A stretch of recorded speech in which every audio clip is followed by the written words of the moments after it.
you. So yeah, this book I'm talking about here, it's titled American Aurora, Environment and Apocalypse in the Life of Johannes Kelpius. It was actually it's a revision of my PhD thesis. So this is the work I kind of did in the evening, basically, during my PhD. The the place that the book comes from is really the place that I grew up and the place I am now, Pennsylvania. Um, what made it kind of interesting to me as I was reading really widely in the history of religions and the history of religions in America is Pennsylvania for a while in the early modern period. It was founded by Quakers. It was basically a British colony, and this is sort of an interesting uh, kind of historical situation where the Quakers, if you can imagine, were very like disruptive religious minority in England during the 17th century. And William Penn, this gentleman who ended up kind of beginning this colonial push into Pennsylvania, sort of suggested it to the king as sort of the king owed his father quite a bit of money, and Penn had this idea that they could resettle this religious minority there mostly, and he kind of pitched it to the king as kill two birds with one stone. Let's create a Quaker colony in North America. And it did end up working out like that for a little while. But what has made this place sort of persistently interesting historically is, of course, the Quaker kind of political commitment to free expression of religion. And so in the late 17th century, when Pennsylvania first emerged as a British territory in the homelands of the Lenape people, what made it kind of unusual in the West was that it was one of a very, very small number of places where the state did not reserve the right to execute you for believing something strange. That sounds really silly to us, right? Because this basic political posture has been adopted by much of the world, right? That actually religious belief is a matter of personal self-determination, and the state should not play a strong role in it. But in the 17th century, it was unique, and this sort of made Pennsylvania into a bit of like a hotbed for just religious radicals from all over Europe. Um, and so as I was learning more about this place, I was seeing like names and places that seemed really familiar to me because I grew up here. And one of them was this figure, Johannes Kelpius, who was always presented in a variety of texts from really like magnificent scholars on the history of American religion as kind of a mysterious figure, someone who was difficult to understand, difficult to assess, someone who was really influential, but kind of like just a necessarily mysterious figure. And as I kind of dug into some of the primary sources, I realized sort of gradually, I read stuff that Kelpius wrote basically. And at first, this was only in English, and then I, you know, learned some of the languages that he wrote in, and I was able to translate. And as I translated him and found out who he actually was, I just kind of became obsessed with him. And this book is sort of the result of that obsession. And it's about trying to make sense of this really mysterious individual, Johannes Kelpius, who he really was, what he did and thought, and why he became so kind of widely misunderstood or difficult to interpret or understand today. Um, and so just a little bit of background on uh, kind of like the contemporary Kelpius legend. Um,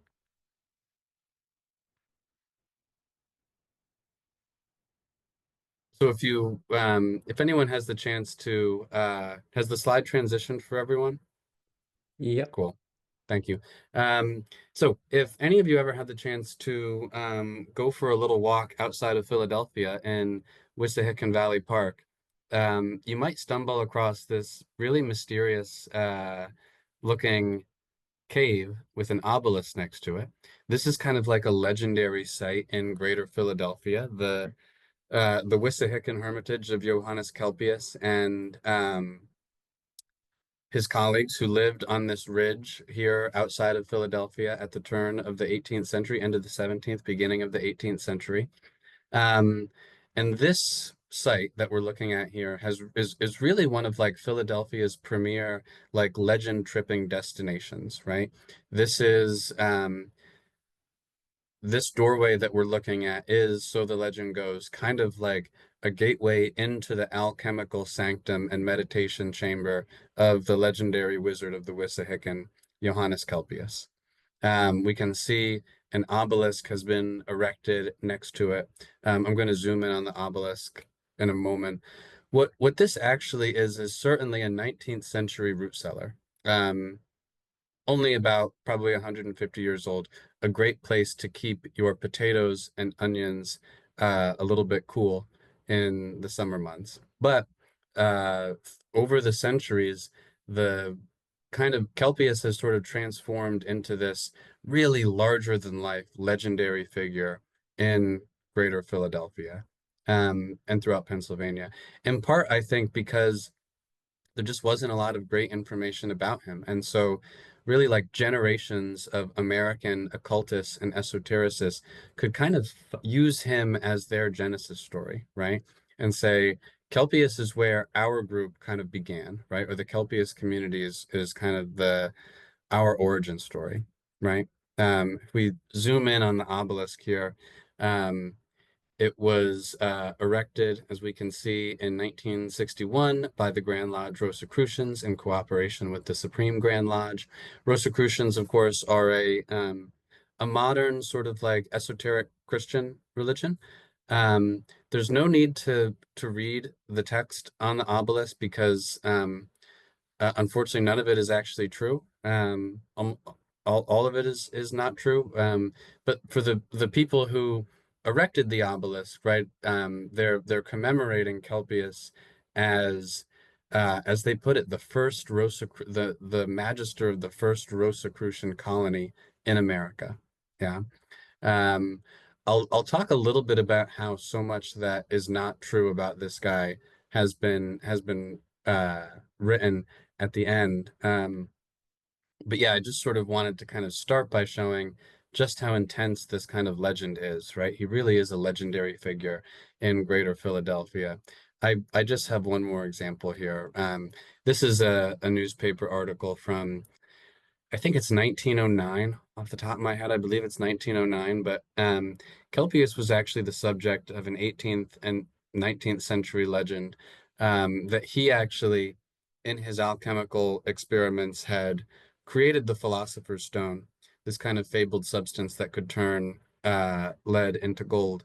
Um, the jury is out as to whether or not Kelpius created the Philosopher's Stone, right? But this kind of became like a legend about him. And as we can see, different people throughout the history of Philadelphia in particular have kind of claimed that they found this legendary object, right? The Philosopher's Stone of Johannes Kelpius. And in this article, this is really interesting because I believe in this piece, it said that he discovered it in India. There was some kind of like Orientalist thing going on, occult Orientalism going on in this piece.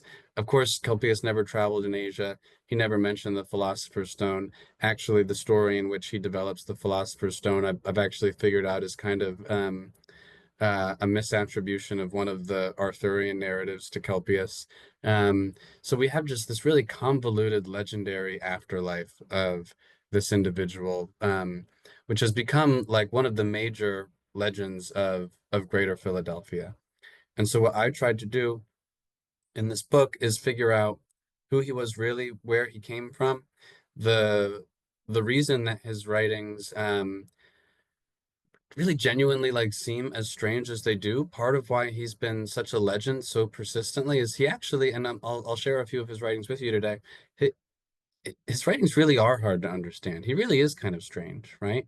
Um, Not because he developed the Philosopher's Stone or because he was the first Rosicrucian in the United States, but because he actually was a very special, unusual individual. Um, the kind of person that people actually wanted to like make up legends about, basically. And so we'll dig into a few of those legends towards the end. But what I really want to focus on now is kind of the person he actually was and the time and place he came from. I also want to stress, I'm going to try to save about a half hour for questions at the end, but if anyone wants to raise a hand or shout out a question, please feel free. Um, I'd be more than happy to answer any if I can explain, if I can explain something a little bit better during the presentation, please feel free to raise your hand and ask a question. Um, I this is actually a time of the day when occasionally students will just sort of like burst into my office, so that might happen too. But all this is to say, please feel free. Don't don't feel scared of asking questions in the middle of things. Let's keep going. Um, so Helpius was born in 1667. He died in 1707. He lived during a period that climate historians, increasingly recognize as the peak of the Little Ice Age. This was a period of dramatic, non, well, we actually don't know if it was non-anthropogenic, but dramatic climate change that started sort of at the conclusion of what climate scientists call the medieval warm period, proceeded through the 15th and 16th centuries, but really reached its peak towards the end of the 17th, when global temperatures declined by as much as 2 degrees Celsius in the northern hemisphere. Um, as it sounds like we're all quite climate literate, as you all probably know, 2 degrees as an annual average is like a catastrophic drop in temperature. The goal of the Paris Climate Accords was to try to limit global warming to 1.5 degrees Celsius annually, an admission that kind of anything higher than that would represent an irretrievable disaster. And for a few decades in the 17th century, we had up to 2 degrees Celsius drop in temperature in the northern hemisphere. This period was also accompanied by a lot of other unusual phenomena I'm going to describe. The one that is pictured here is the famous comet of 1680, the Great Comet of 1680, which was visible all across Europe. This engraving in particular here, this is from Rotterdam, and we can see what I love about this image here is the comet is so wide and low and long in the sky, it almost seems like kind of like the roof is opening up over the city, right? This was a really dramatic, intense astronomical phenomena, and the people who saw it knew that it had to mean something.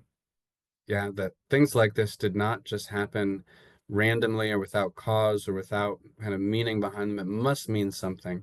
And indeed, one of the kind of like main motivations in Kelpius's life and thought was this basic perspective that the world itself, we can use the phrase environment. Of course, Kelpius did not have like a conceptual equivalent of environment, but nature, the cosmos, the world itself was actually a living, communicative, and animate entity in its own right, and that it is always kind of communicating significant information for people who have the personal interpretive capacity to understand that information, right? The world is always communicating. The world is alive. It's a living thing. It's a sort of intelligent interface through which kind of divinity is always communicating, right? This is Kelpius's basic spiritual perspective.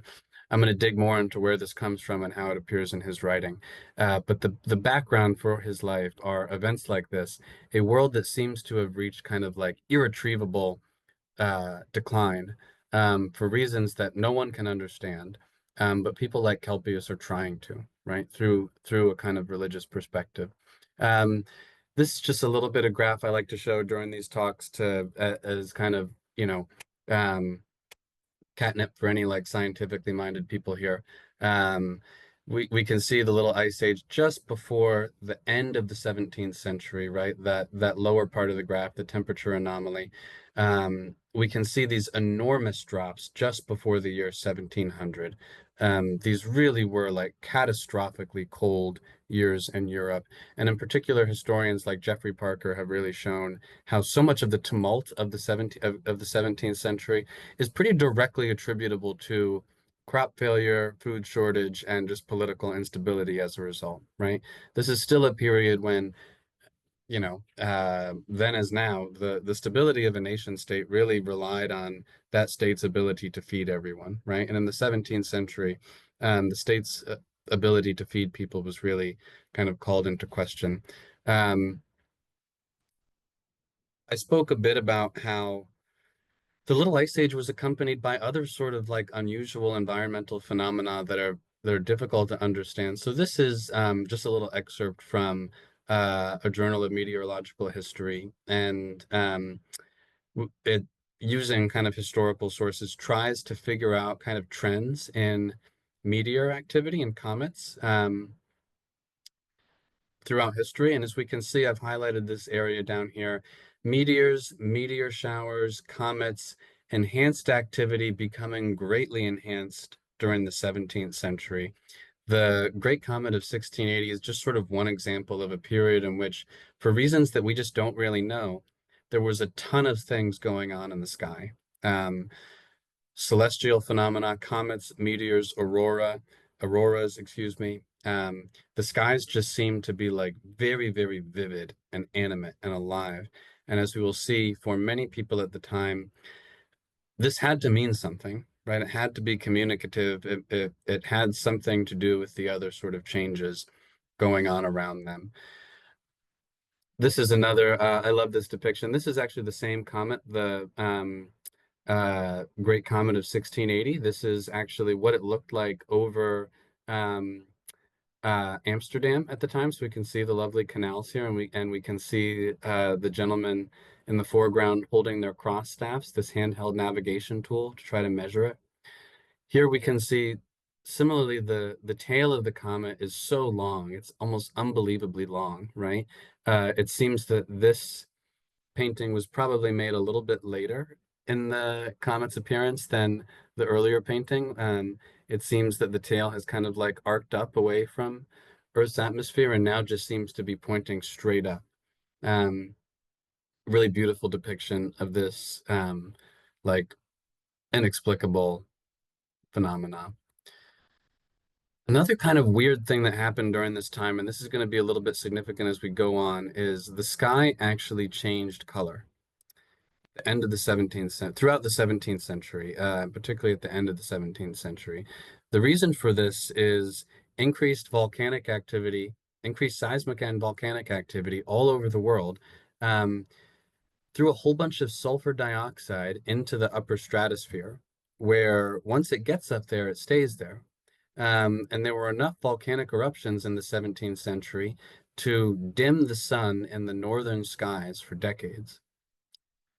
This image I've shown here, this is actually a painting from a recent article, not too recent, I suppose now, a 2014 article in the Journal of Atmospheric and Chemical Physics, in which a group of chemists, environmental chemists, actually used the work of Dutch great masters painting landscapes to try to look for the sort of trends that they would expect based on sulfur dioxide content in the upper atmosphere, according to the seismic events from the time that we've been able to record. And the big finding from this article is, in fact, actually, yeah, the Dutch masters seem to be pretty reliable painters of the sky, and this tracks with what we basically know about sulfur dioxide content in the upper atmosphere in the 17th century, which is just fascinating. That the history of art really shows what the history of science has kind of learned only gradually about the sort of environmental changes going on from this period. But as we can see in this image in particular, the sky over Northern Europe here, it just looks sort of like kind of dingy. There's this yellowish, like rusty kind of hue to everything. The sky has just gone a little bit dark. in the 17th century, due to stratospheric sulfur dioxide, as we know today. At the time, no one really knew why, of course, the sky had gone dark, right? Or was darkening. This individual here on the right is a German devotional author named Johann Arndt, who wrote a book at the turn of the 17th century called True Christianity, which it turns out I think was probably the sellingest book in German of the 17th century, excluding only Luther's Bible. In some cases, it actually outsold Luther's Bible. Johann Arndt's book was staggeringly popular, unbelievably popular. Uh, what makes his popularity really, really interesting is even though this is a book of Protestant Lutheran devotion, there's no Lutheranism to be found really in this book. It's 100% a work of Christian devotion, but that traditional Lutheran emphasis on sacrament and word is nowhere in this book. Instead, we have this kind of esoteric and alchemical Christian vision of the cosmos and what it means. The reason for this is that Johann Arndt actually just plagiarized the Swiss alchemist Paracelsus in a lot of sections of this book. He did so kind of in the context of this larger sort of Christian Lutheran devotional writing, but what he really did, I think, was take ideas from alchemy and Hermeticism and esotericism, all from Paracelsus, and he kind of retrofitted them into this Christian devotional framework. Bear in mind, again, lots of context coming at you guys, but the Reformation has just happened, and all of the kind of devotional patterns of Christian life for Protestants have suddenly evaporated. No more saints, no more kind of all of the sort of daily ritual rhythms of Catholic life that give sort of structure and coherence to life on earth for Christians. All of that disappears for Protestants in the 17th century. And Johann Arndt was one of several authors who tried to sort of like bring that devotional quality back online. Arndt was by far the most successful, and he did so, I think, by using Paracelsus to interpret climate change for Protestants. So I'm going to show us some examples of what I mean by this. This is a passage from True Christianity where Arndt writes, when the sky burns so and the sun is blood red, it is telling us, in this way, all elements talk to us. So when Arndt says when the sun is red and when the sky is burning, my sense of this passage is he's clearly talking about the stratospheric sulfur dioxide, right? When the sun has turned red, when the sky has turned red with it, right? When the sky seems to be changing color, right? The elements are actually speaking to us. Yeah. He goes on to write, what is terrible thunder other than a mighty voice from heaven? What is the earthquake but a terrible language of the earth that opens its mouth and heralds great change? So when I say that from this sort of specific Hermetic, alchemical, Christian perspective in the 17th century, the cosmos is not just communicative, right? It's like screaming its communications at us, right? It's constantly expressing this sort of understandable, recognizable information in ways that we can often directly connect to the wider environmental circumstances of the 17th century that climate historians are beginning to lay out for us. Another really beautiful passage from True Christianity, and here we can see the Hermetic and alchemical idea of the macrocosm and the microcosm really vividly, just in case anyone isn't really familiar with this concept.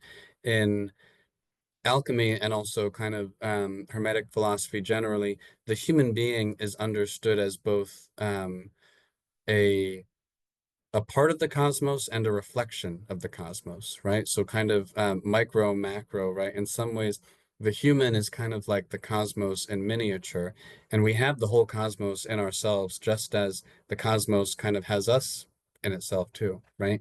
And we can see this expressed really beautifully here by Arndt, who writes, what suffering in the macrocosm is then also carried out in the microcosmos, that is, in man.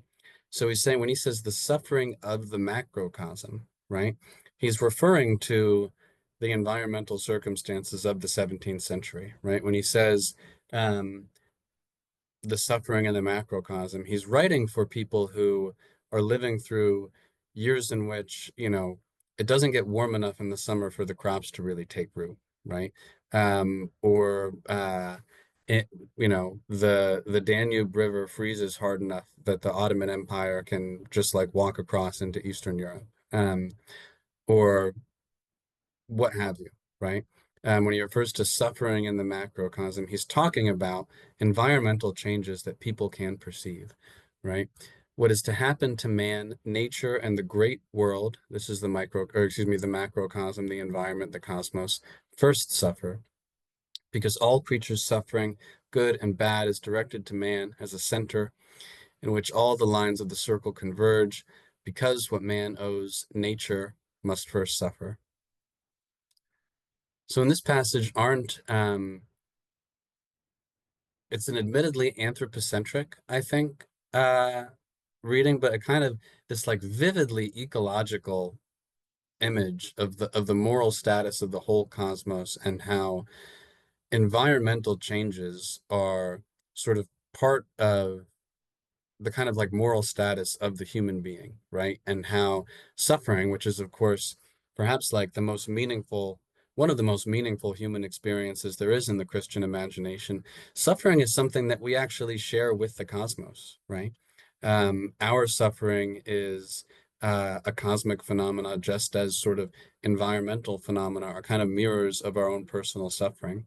Um, so we can see here how Johann Arndt is writing this sort of new style of Christian devotion, heavily influenced by alchemy, specifically for 17th century Protestants who are living through the Little Ice Age and not really finding any answers to their questions in Orthodox Protestant Christianity, right? When I read passages like this and sort of put them in their 17th century context, it makes sense to me why his book was so popular, right? Um, he's answering the big question that people have, right? Which is, why is this happening, right? Why is the sky changed color? Why can't we grow food anymore? Why does the German states, why do they keep collapsing, right? He's answering the basic questions that people have in language that they can understand. Which brings me to my main subject, Johannes Kelpius, who what I've just described, this context of 17th century climate change and radical Hermetic Protestantism, this is really his context, right? Kelpius, like I said, is born in 1667. He's born in what is now Romania and Transylvania, but he is part of this sort of German ethnic group, long-standing German ethnic group in Romania called the Transylvanian Saxons, which is just a group of Germans who moved to Romania in the medieval period and stayed there. But Kelpius is a Lutheran, just like Johann Arndt, and he's writing from this Lutheran perspective. He travels to Germany for his higher education. And we have here the title page of his doctoral dissertation, which is entitled Natural Theology, or the Metamorphosis of the Metaphysics. And in this book, so I'm trying to take a very sort of complex theological work and sort of boil it down to two tweet size statements. So please bear with me as I do so. But in this dissertation, Kelpius sets out to answer what is one of like the major intellectual problems for Protestants in the 17th century, which is, why do people who do not have access to the biblical text seem to have more than a passing awareness of the existence of God, and indeed appear to be like quite ethically developed? This particular like genre of literature is never really taught anymore because you know, it's just not really relevant to people today. But in the 17th century for Protestants, this was a huge question, right? Because remember, these people this is like the sola scriptura Lutheranism, right? That the only place that knowledge exists is in the scriptures. So why is it that people who who have never had access to the scriptures seem to not only have a little bit of knowledge, right? But in fact appear to be morally rather robust. This was a huge topic of discussion among European intellectuals during the colonial era, was kind of just this kind of generalized shock at how like morally upstanding indigenous people all over the world were. This really kind of surprised them. Just how kind of like honest and forthright and like decent in general indigenous people were. And Kelpius's dissertation here is actually kind of an example of that sort of literature, people trying to answer this question in particular. And so he writes in this dissertation, the fact that God exists has always been a great consensus among all people. Whence indeed did the cognition concerning God appear among the pagans? And here he's using pagan in the sense of just meaning like any non-Christian, right? He asks, did God send them word from above? Meaning, did these people have their own revelation in the same way that uh, Jesus Christ was a revelation to us? And he says, no, by no means. And he puts forth his own kind of suggestion. He writes, but because it would have been possible to more potently mislead them by a word, it happened that by placing his creation in the middle, meaning between kind of human beings and God, between the human and God, there's the cosmos, right? So that a wise man, a barbarous person, by looking at those things subjected to his eyes, having been taught beauty, might be able to ascend to God. Kelpius's Latin is he writes, it's so funny. He writes so much like a PhD student. He's so verbose and like just really he has something to prove. And he's writing this when he's 18, right? I mean, we've all been there. But he's saying something really interesting here, right? Which is not at all a orthodox Protestant perspective that the reason that pagan people seem to be not just like not have any knowledge at all, but actually rather wise, right? And morally developed in their own right, is because the cosmos actually has this sort of moralizing quality. It teaches people things, right? And God created it that way on purpose. So when he writes a barbarous person, right, looking out at the world, uh, cannot help but experience beauty and therefore kind of have this connection with God, right? So here, Kelpius is really threading a difficult needle for early modern Protestants, right? Their particular theology kind of put them in a situation where it really did not make any sense at all that non-Christians were as sophisticated as they self-evidently were. Um, and Kelpius is offering this solution here that actually the cosmos itself has this kind of edifying quality, right? Um, once Kelpius arrives in Pennsylvania, I go into detail about this in the book, but he's actually really interesting. He spends time with Lenape people, I think probably a significant amount of time with Lenape people. And in one 1705 letter, he actually writes to one of his university professors, actually, the gentleman who signed this dissertation that we're looking at here. He writes to one of his former professors that he thinks that the Lenape religion is probably perfectly acceptable to God. And he goes on to quote the Gospel of John, the passage, "There are many rooms in my Father's house," um, sort of to say that God created human beings with differences, right?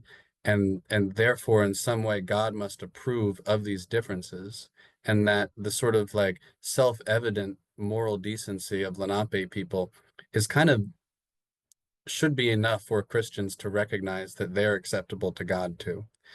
I'm taking these like really big sort of events and arguments from the book and really glossing them here, but Kelpius does have this really interesting kind of perspective toward indigenous people at the turn of the 17th century here.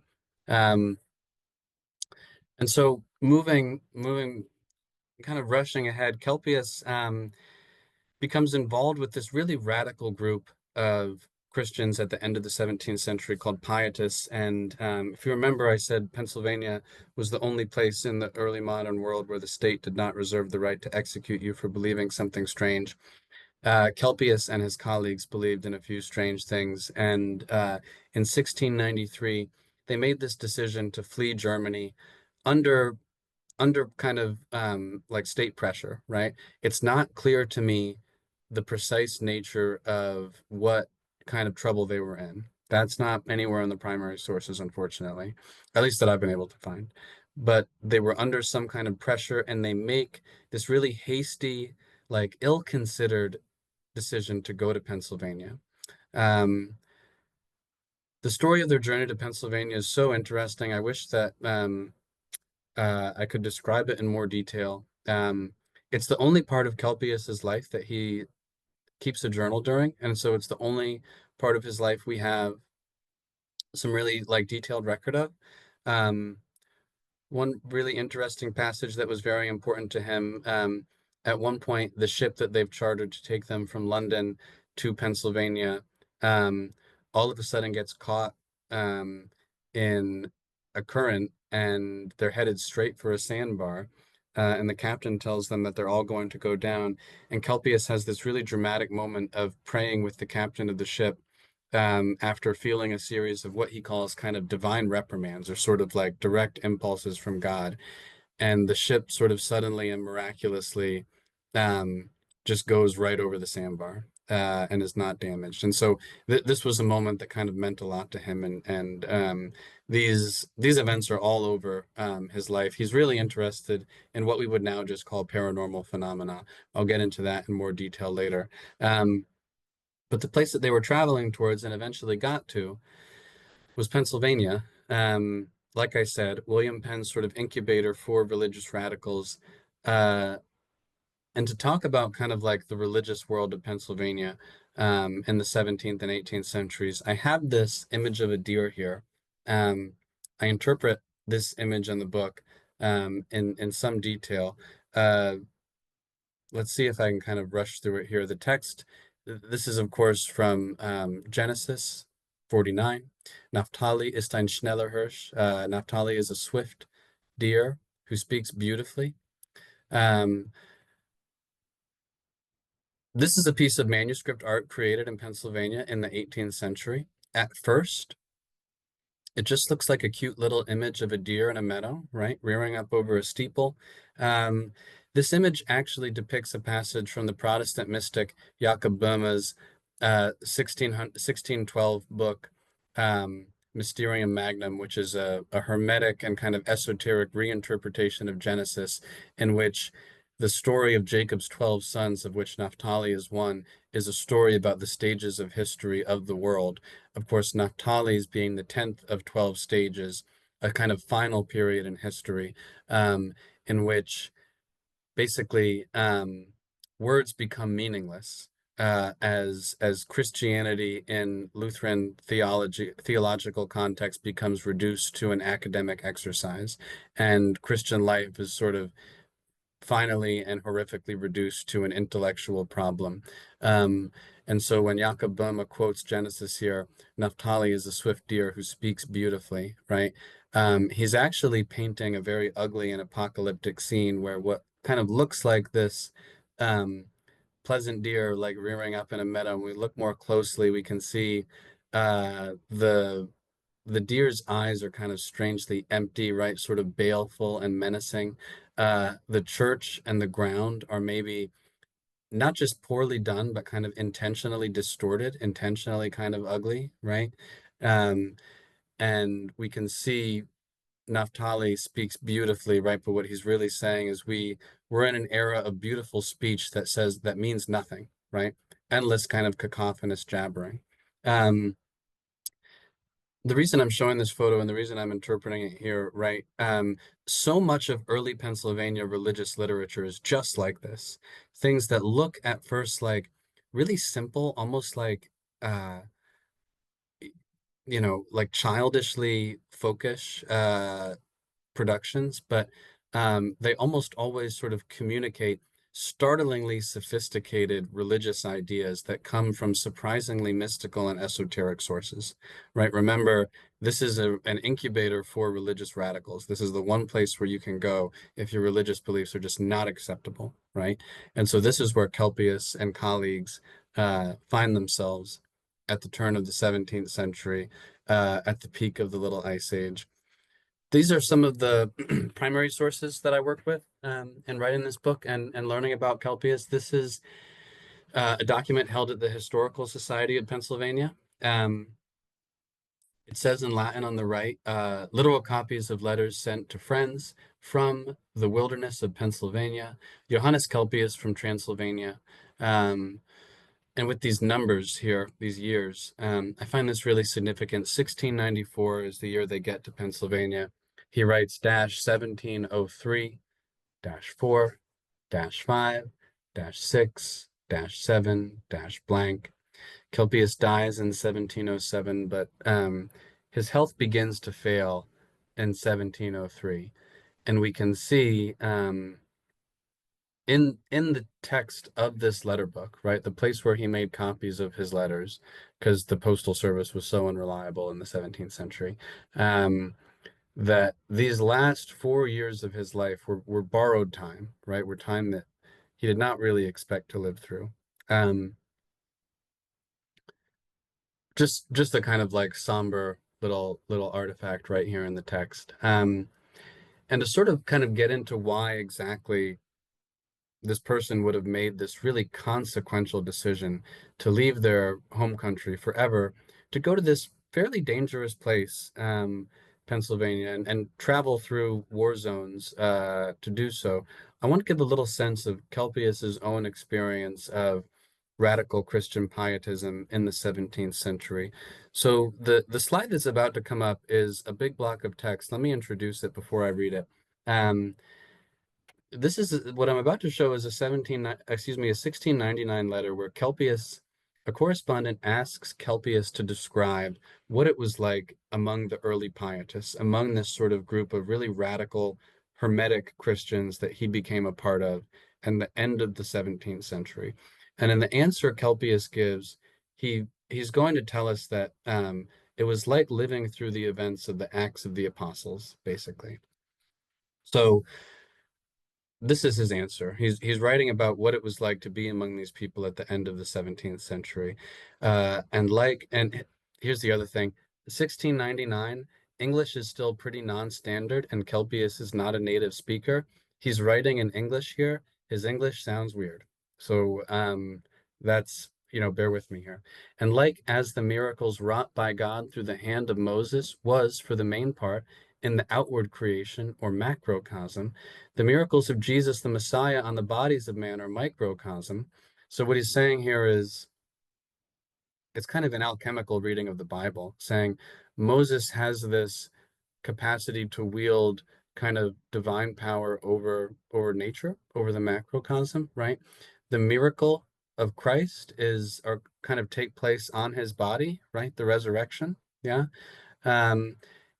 Kelpius is really taking his alchemical hermetic perspective and reading the Bible through it. He writes, just like, so in these our days, right, saying the present day, were wrought just like in the days of the apostles on our souls and more interior parts by ecstasies, revelations, inspirations, inspeakings, prophecies, apparitions, changing of minds, transfigurations, translations of bodies, wonderful fastings for 11, 14, 27, 37 days. He's describing the miracles that he witnessed as a young man among the early pietists, right?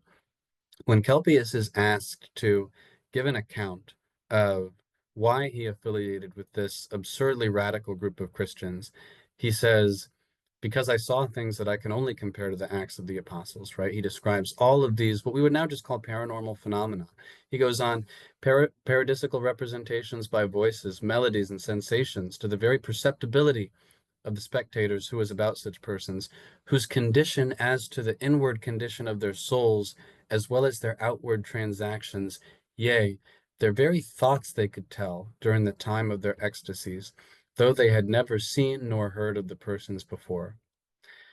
So he's describing like a ton of just what we would now call paranormal phenomena among the early pietists in the 17th century.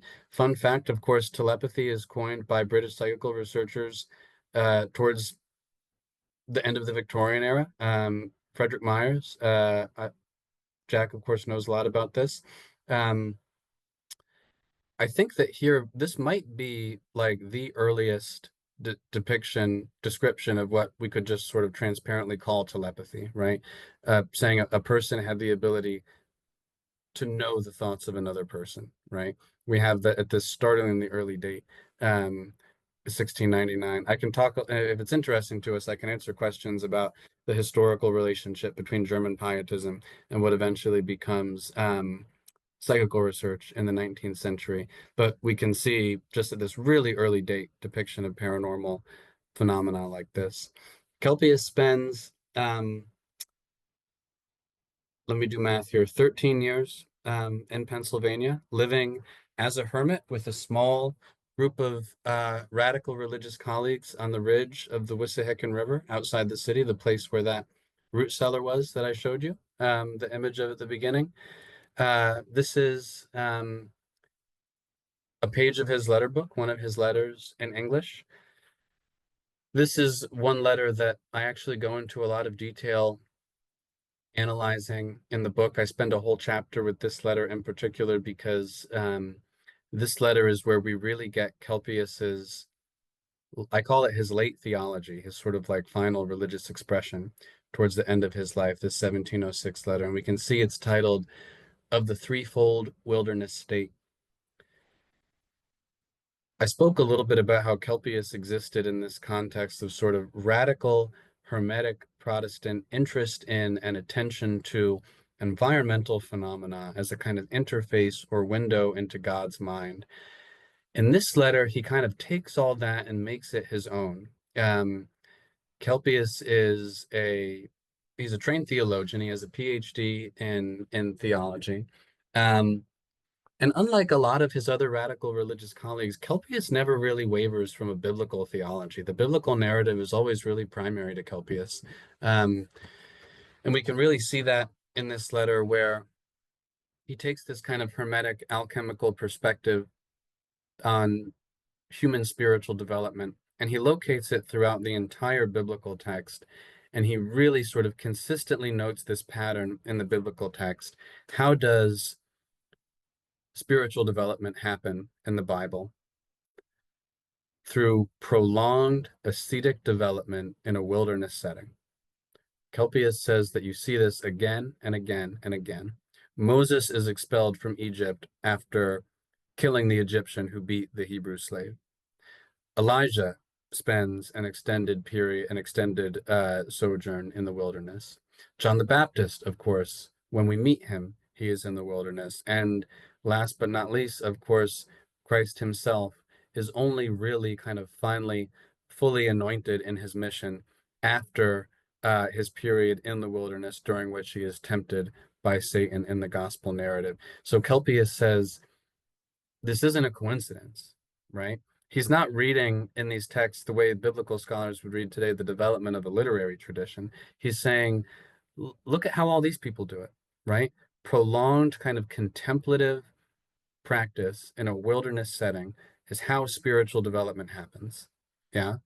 And so in this letter, he lays out this sort of like threefold mystical system called the threefold wilderness state. It's a really beautiful letter. If anyone's interested, I can send you the full text, or the chapter I wrote about it. But for Kelpius at the end of his life, this is what Christianity is. It's the transformation of the body and soul, which is fundamentally an alchemical process, and you can see examples of it by reading your Bible. The alchemical transformation of the human body and soul, in and through connection to what he calls the wilderness in English, right? Of course, the word environment is not really in use at this point, and won't be in use in the way we use it today, actually, until like the 20th century. It's super interesting, the history of the idea of the environment. But this is who Kelpius was, and this is part of why he seems so strange to us today. So I'll just show that you can't really read this too. Maybe you can. If you can, you should get into paleography if you can read this very well. But I'll just show one little passage of kind of his writing in this letter. And we can see throughout, he's constantly referring to the biblical text. The biblical text is his North Star. The darkest sorrow contains in herself the most inward joy and gladness. Darkness is like the light. To die in this pleasant wilderness is to grow lively. Poverty maketh rich. Hunger is the most desirable meat, and thirst the most refreshing nectar. To be nothing is to be deified. To have nothing is to enjoy all. To become weak is the greatest strength. So we can see here not only the importance of kind of the wilderness as an interface for this, but also really the severe asceticism of Kelpius's religious perspective here, and the necessity of kind of becoming small in order to become spiritually great, right? Um, I have a few more things I want to show here, and I will rush a little bit just because I want us to kind of just be able to have a conversation here. Kelpius also wrote poems. Here's another one of the sources I work with, a songbook that he wrote. It's kind of crazy. He actually composed some of the first original pieces by like a European in the Americas. This is from 1705. It's entitled "The Lamenting Voice of the Hidden Love at the Time when She Lay in Misery and Forsaken and Oppressed by the Multitude of Her Enemies." One of those really nice, uh, compact early modern titles there. Um, I'm going to show just one little passage here, kind of the sort of poems he writes. I could talk about Kelpius's poetry for a while, but I'll just read this little passage here. I translated this one, and in doing so, I kind of abandoned the nice little German meter because I really wanted to show what his words were doing. And of course, if any of you know any language, have any languages other than English, you know that in English it takes us very many more syllables to say what other languages do a bit more economically. So unfortunately, I did have to abandon the meter to translate this one, but I tried to carry the meaning. Um, this poem is titled "Of the Wilderness, the Hidden Virgin Cross Love," and in it we can see his interest in alchemy, personal spiritual development, and his frankly deeply erotic kind of relationship with God, right? In his imagination. He writes, "The hidden Jesus love is like a deep wound, your inner bleeding only felt in the heart. Nothing heals her, nothing makes her pain sweeter until the heart of her loved one erupts. Wound me more and more by the force of your love, that I would only notice this strength and its effect on me, to kill my strengths, until I cross the Red Sea to penetrate you, so wound me more and more. Make me as living gold after I come out of the earth, awaken to vanity, to be purified by the cross. Yet the last thunderstrike is missing, the final wage of sins. So fire the furnace yet longer and make me as living gold." We can see, again, like I said, this sort of notion of personal spiritual development as an essentially alchemical process in which the human body and soul is really like the elements, right? Um, Something that is part of this world, utterly of this world, right? And refinable, perfectible, developable. That's a nice little word I just coined. And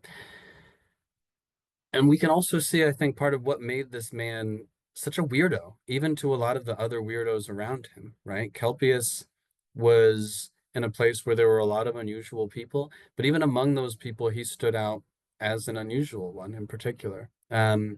This is the only image we have of him, a portrait done by a friend of his, and I think perhaps maybe, who knows, maybe more than a friend, a British doctor and astrologer named Christopher Witt.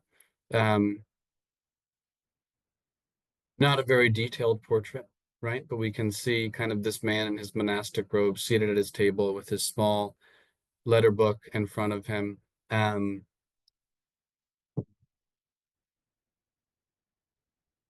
just a few things I'll say as I wrap up. Part of kind of what made the life of Kelpius to me not just interesting in its own right, but really worth writing a whole book about is his legacy. So kind of the story, the shape his story takes after he dies. Um, One of the chapters of the book is about this novel, Wieland or the Transformation, an American Tale, a very, very early American novel by an author named Charles Brockton Brown, which is both about the memory of Kelpius, but also about the challenge of interpreting paranormal phenomena in the 18th century.